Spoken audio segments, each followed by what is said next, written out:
We are on our way to County Laois to go to Dunmore Country School, where we are doing a fruit tree pruning course. I came across this guy on TikTok. He was making hedges out of apple trees. So I booked some places on this course, and now we're on our way to see what it's all about. French guy called Tanguy. Him and his wife own this place. Moved here in the 90s. Him and his wife, with an acre of a plot, and they now teach all sorts of sustainable gardening, beekeeping, fruit tree pruning, which is what we're going to do. There was an art course I saw about, and you can get French lessons as well. So sounds like a bit of a character, and we're going to go and see what he's all about.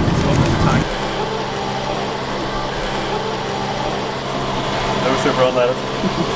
Fortunately not.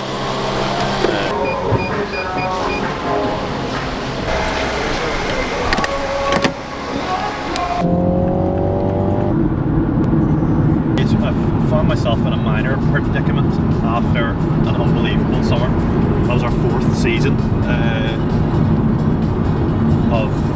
pretty much fourth full season of absolutely everything that we have done in the last few months. It was wild, and I was ready, like, okay, all hands to deck going into winter, which was a nice change after last winter. It was really quiet. And the predicament was my secret weapon, as I've referred to him before as, is Gareth, who is a friend of a friend, a guy that I met. He had done a bit of gardening for somebody else in the past, and he's been a chef he was a chef for 7 or 8 years. He was a plasterer.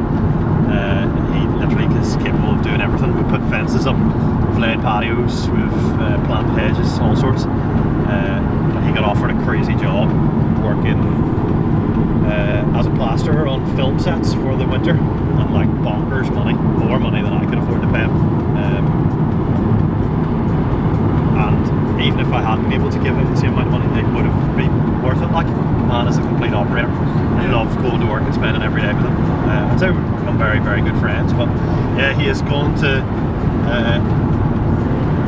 make a load of money for the next couple of months, working his ass off in a shed somewhere, so I can't hate on him. I helped him get it set up actually in the space of like 3 days pretty much. So I went from having about 5 weeks of work booked up at the point of him leaving, and that was 5 weeks of work for 2 people. So I have suddenly become 2 people. I have had somebody that's helped me a couple of days here and there, but trying to find somebody reliable and trustworthy that you enjoy spending a day with is not a common occurrence, which is why Gareth is so priceless. But yeah, it's just like yesterday, again, when I got hung out to dry, I was meant to have help and then didn't, and the only thing you can do is rely on yourself. So I was like, the only outcome of this day is I'm going to have to do 2 days of work for 2 people on my own, which is a horrendous burden to bear for about 30 seconds, and then you're like, so what, I'll just get on with it. It's not going to kill me. It's a great, still problem to have, but it is a great problem to have. I've sat on the floor in front of my bedroom mirror for I would say unhealthy amounts of time, but just having a conversation with myself about how am I going to figure this out, what is the best solution. And I still have plenty of options. The guy that has helped me has been good when I can get hold of him. And then I have another couple of people that are out on trials next week as well, so it's just part of it. Like, I'm not fazed by it. Even maybe a year ago or 2 years ago or 3 years ago, I might have panicked. I'd be like, oh shit, what am I going to do? How am I going to figure all this out? And there isn't an answer. You figure it out by just figuring it out. Yeah. Like, put one foot in front of the other, and nobody's going to do it for you. I'm currently treading water. The water is like here. It's not quite over my head, like, but we're not far away.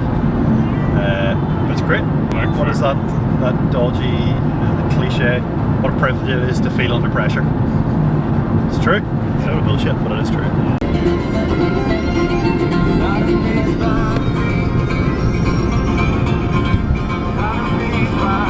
Ready for the most boring bit of road, potentially in Europe. I've taken a fair interest in trees recently, and I've been doing a lot of pruning, both as a result of the videos we've been doing and stuff that was booked in already. And I'm finding it very therapeutic more than anything. So something gives you positive feedback, I think it's a great idea to pursue it further. Yeah, I'm just enjoying being in trees and doing ship trees. Trees are mental, absolutely mental. As I have spoken about plenty recently, I'm all for learning to do new things, because when you can learn to do new things, then you can offer more services, and when you can offer more services, you can generate more revenue, and that's what, as much as it's not the bottom line, it's a fairly big line. People are just impatient, that's all it is. You know, they can't wait. There's a big gap behind me, they're like, no, I must get in. I must get there immediately. It's a long way to come in the van. What are we? It was 130 or 140 miles. Leaving at 7 AM. Needed speed and urgency, and John Cooper Works had the answer. I've commandeered my mother's car for the day, which is bonkers. 305 horsepower. And as if you have experienced a couple of times, it's hilarious. Why a car would need to be faster than this? Imagine my mother floating about in it. She did tell me not to put it in sport mode, which I was blown away that she had even put it in sport mode herself. She'll just float about at 40 miles an hour, and pulling out of some of those junctions, you've seen your head is in the back of the headrest, like, isn't it? It's nuts, absolutely nuts.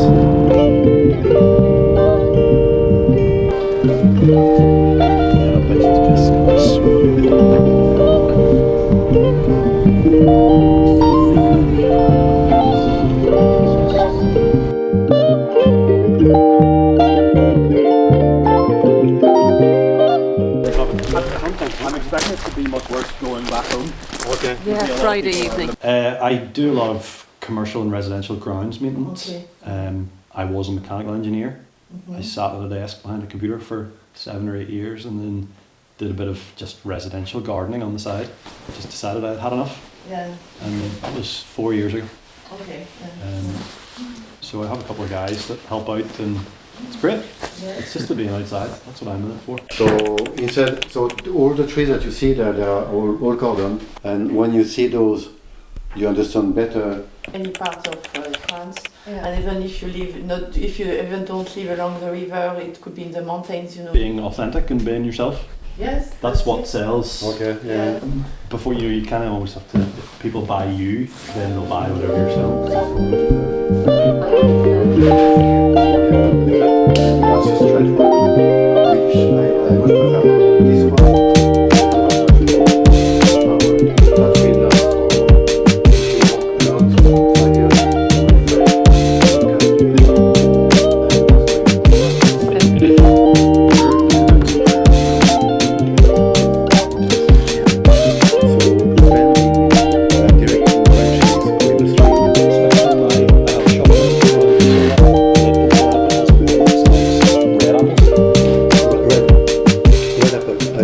That is the best apple juice you'll ever have.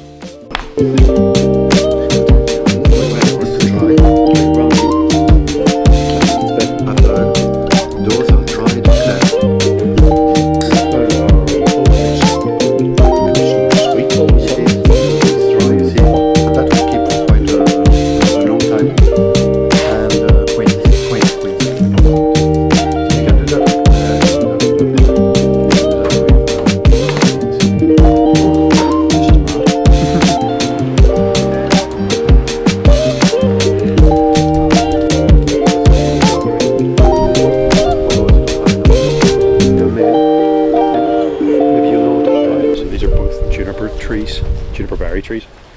One is a female, which is upright like this, and then this one is a male, which grows as ground cover. Those branches, they were stripped. Yeah, they were horizontal. They were so totally stripped. And how little actual connection the hedge needs to live is. Yeah. I mean that is fairly minuscule. That will expand. That will go back. Yeah. Well, all that is required for the flow of sap is minuscule. Because you know, when you plant a fruit like an apple tree or fruit tree or even a hedging, myself I tend to cut them back to 4 inches, 10 centimeters.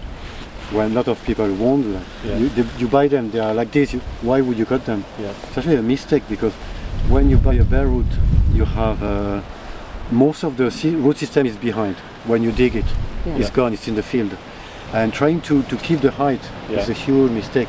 Okay. because you keep a lot of buds compared to a very reduced root system that cannot actually feed everything. So a very good way to balance the top is to cut it back, that you have less top than the root, which means that now you have a lot of roots, you have a small top, but it's a young 2 years old tree with a lot of buds, and they are going to grow massively. Yeah, it is pretty ironic to pay some money to come, what are we, 130 miles away, to do a pruning course and be told that the best type of pruning is no pruning. That pruning is damaging trees. You know, you're literally, it's creating an open wound.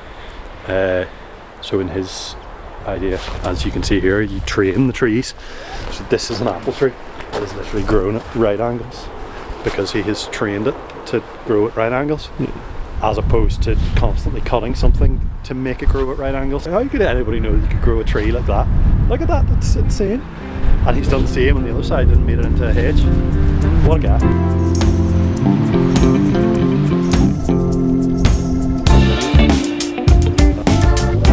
Metal doesn't have a negative effect on anything, no. When you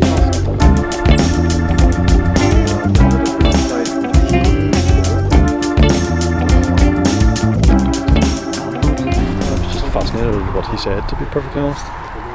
I didn't expect it. I thought it was going to be a lot more hands-on, but the amount of knowledge that he is shelling out here is wild. He was talking about grafting trees, so you can take if you have one tree that has a really good root stock, and then you want it, say you want to grow an apple tree, but you have a pear tree that has really good roots, you can take the roots of the very young pear tree and turn it into an apple tree. So you literally graft it like they do with a bone graft. It's the same idea.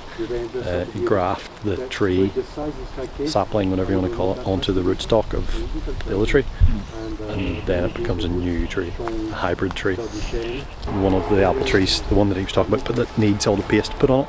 You can see it has all of the hawthorn stuff around the base because he refuses to use any pesticides or herbicides as weed killer. So hedge cuttings are the weed killer. No bark, at all. If you put something super acidic, that will kill the worms. When you have no worm, you have no galleries. If you have no galleries, no tubes, no drainage. Very different to what I was expecting. I was expecting it to be a lot more hands-on, but that was just non-stop knowledge for 3.5 hours. His English was great, even that you shouldn't use bark, albeit I would even refer to wood chip as bark, because it basically takes the nitrogen away from the ground.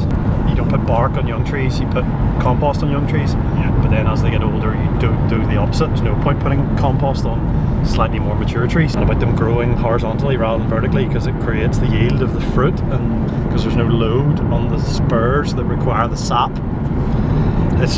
That was mad, wasn't it? I was aware of bits and pieces of what he said, you know, like the likes of talking about canker, and I didn't know you could cut canker out, but the fact that he had some apples that had to cure, if that's the right word, they were stored for up to 3 months from they were picked. So a lot of people think, oh, the apple falls off the tree, it's immediately ready, but he has pears and apples in there that they won't be ready to use properly until April time, which is insane. I was going down expecting to learn another skill, but instead I have just come away with several suitcases worth of knowledge instead. Definitely changed my perspective on like the organic side of that and how sustainable everything he does is, and like he has done pretty much all of that with, but in his words, next to zero net spend. And now everything is sustainable. He spends nothing on weed control. I think he just loves creating something from something that already exists. What was that line he said about if you see a branch or a tree or anything that is this long, that is literally just time. If your fruit tree grows by this much and you don't get any extra fruit out of it, what is the point of that period of time? Which is mental. You can a perspective that he is applying to fruit trees, but you can apply it to anything. That it's just because something grows doesn't mean it's beneficial. If there's no end product from the growth, yeah, you could get very philosophical about that. But yeah, in this sense, it was applied to fruit trees. He just time is his motivation or his driving factor. But the house and everything, yeah, that's, I don't know how well you know me, but that's right up my street. That country living, like, have everything on your doorstep. No high-rise buildings. No factories in sight. I would say that was more of a crepe than a pancake. There was definitely raspberry jam in it. There was pears chopped and on top. Not entirely sure what the wee yogurt the mix was made up of, but amazing. And then there was, I think there was a little bit of apple puree as well, and I can't remember exactly. How good was that dried pear? It was dried pear, the pear that had been turned into a paste, which had then been turned into jelly. That would be great that'd be a great running snack, something like that. That's just, but the dried pear rings, I could have eaten that whole tub. They were incredible. Oh, that apple juice. Yeah, that's proper apple juice suck, isn't it? I've planted plenty of trees, and every tree I have planted, I have staked. And then to be told that you should never stake a tree was startling, is maybe the best word. I was like, what do you mean you never stake a tree? Surely that's the most essential thing. But it's basically a young tree like that. You put a stake into the ground, the roots are going to grow around the stake and therefore never develop fully because of its weak roots. As much as there isn't a direct service that I can suddenly be like, oh yeah, I went and did this and now all of a sudden I can offer X. There's so many factors in that which will develop into bettering what I already know, and down the line we'll be able to offer a brand new service. While it's not an immediate outcome, by the time I get more knowledge on how to build a country garden, or country kitchen as he called it. It wasn't a garden, it was a country kitchen. Yeah, I don't immediately have a new service to offer, but I definitely have more knowledge that will improve the current list of services that I offer. Not everything has to have immediate results. Like, nothing he does there is immediate results. Yeah, the day you plant the seed is not the day that you reap the rewards and get to eat the fruit.